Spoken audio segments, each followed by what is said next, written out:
2010 merupakan fasa pelaksanaan 6 bidang keberhasilan utama USIM KRA sejajar menjayakan Pelan Strategik Pengajian Tinggi Negara dan bidang keberhasilan utama Kementerian MKRA.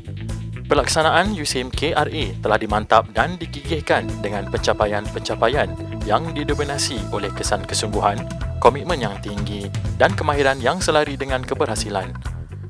Pusat-pusat tanggungjawab telah dikelaskan mengikut kluster yang bertepatan dengan bidang keberhasilan utama universiti. Fokus untuk menjayakan USIM KRA 1 adalah dengan meningkatkan mutu serta kualiti pelajar masuk ke USIM dan pada masa yang sama, program bersifat pengantarabangsaaan telah diperkukuhkan dengan pelbagai aktiviti di sepanjang tahun 2010. Pengrekrutan pelajar sejak dari peringkat sekolah merupakan antara petunjuk prestasi utama yang perlu digarap dalam melahirkan graduan yang holistik dan bergaya gaji tinggi. Penjenamaan imej terus diperteguhkan dengan kempen-kempen publicity melalui laman web, TV web, advertorial, media cetak, media massa dan juga promosi ke luar negara. Ciri-ciri Al-Abrar digarap menerusi penguasaan kemahiran lahiriah dan insaniah secara menyeluruh serta syumul. USIM terus mengupayakan kebolehpasaran graduan dengan memastikan 90% graduan mendapat pekerjaan dalam tempoh 6 bulan dari tarikh tamat pengajian. USIM KRA 2 menekankan pengukuhan penawaran program pengajian agar diiktiraf dan menjadi tersohor di peringkat negara dan antarabangsa dalam menjadikan universiti ini sebagai hub pengajian tinggi yang tersohor lagi dihormati. 6 program agenda kritikal CAP yang dicanai terus diperkukuhkan dengan e-pembelajaran, akademia industri, pengantarabangsaan, pengajaran dan pembelajaran, jaminan kualiti akademik dan top business school. Selain daripada itu, bagi agenda meningkatkan mutu aktiviti pengajaran dan pembelajaran, fokus dihalakan kepada pelaksanaan projek asas BNP, projek SEL OBE dan projek SEL lanjutan serta beberapa projek lain yang memberi nilai tambah kepada sistem BNP USIM.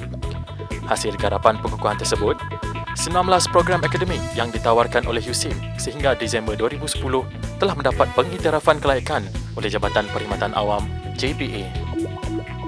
Dalam membangun dan memupuk serta melahirkan cendekiawan dan pendeta tersohor, USIM sangat menggalakkan staf akademiknya melibatkan diri dengan badan-badan profesional sehingga ke peringkat antarabangsa. Disokong oleh aktiviti-aktiviti pusat-pusat kecemerlangan seperti Institut Pengurusan dan Penyelidikan Fatwa Sedunia (INFAT), Institut Pengurusan Harta dan Kewangan Islam (IFMI), Institut Penyelidikan dan Pengurusan Halal (IHRAM), Pusat Penyelidikan dalam Penyalahgunaan Dadah Asia (AKREDA) dan Akademi Permata Insan (API). USIM terus bertekad dan menetapkan sasaran agar sekurang-kurangnya satu pusat kecemerlangan diiktiraf sebagai MOHE COE di peringkat Kementerian Pengajian Tinggi Malaysia. Tahun 2010 juga menyaksikan pemekasaan modal insan USIM terus dikilap dan budaya kerja yang gemilang tetap menjadi amalan terbaik. Sistem pentadbiran terus dimantapkan bersama penerapan elemen inovatif. Sistem maya bagi projek penilaian prestasi seperti e-prestasi dan e-sekata dilaksanakan sepenuhnya untuk tahun 2010 merangkumi cabang bidang akademik dan juga pentadbiran.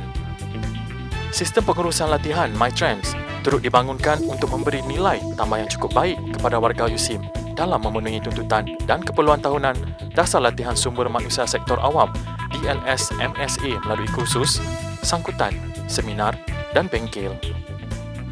Staf USIM juga diberi peluang untuk menzahirkan rasa kepuasan melalui kajian dan soal sidik secara online dan berdasarkan demografi responden yang didapati. Secara keseluruhannya, lebih 80% staf memberi jawapan yang amat berpuas hati dalam segala aspek yang dibangkitkan sama ada dari segi skop kerja, peluang kemajuan dan peningkatan, hubungan dengan pelbagai pihak ataupun kebajikan.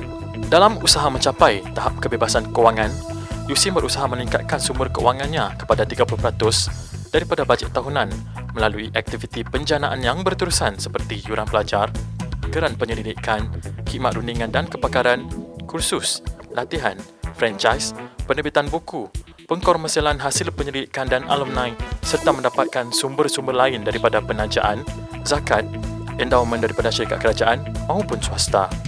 Budaya kualiti, sistem pentadbiran yang cekap, berkesan dan berintegriti menjadi teras perkhidmatan warganya. Tahun 2010 menyaksikan Jabatan Pendaftar, Jabatan Bendahari, Bahagian Hal Ehwal Pelajar, Jabatan Perpustakaan dan Jabatan Pembangunan dan Pengurusan Fasiliti telah berjaya mendapatkan pensijilan MSISO 9001-2008.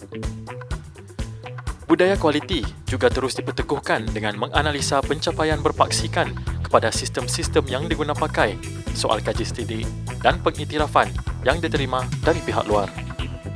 Tahun 2010 juga begitu bermakna buat USIM apabila penganugerahan ijazah Doktor Falsafah Kehormat kepada dua tokoh besar, tokoh negarawan iaitu Yang Amat Berbahagia Tun Dr. Mahathir Mohamad dan juga kepada Yang Berbahagia Profesor Dr. Zaghlul Muhammad Al-Najjar serta kepada Profesor Emeritus Tan Sri Dr. Abdul Syukur Haji Husin.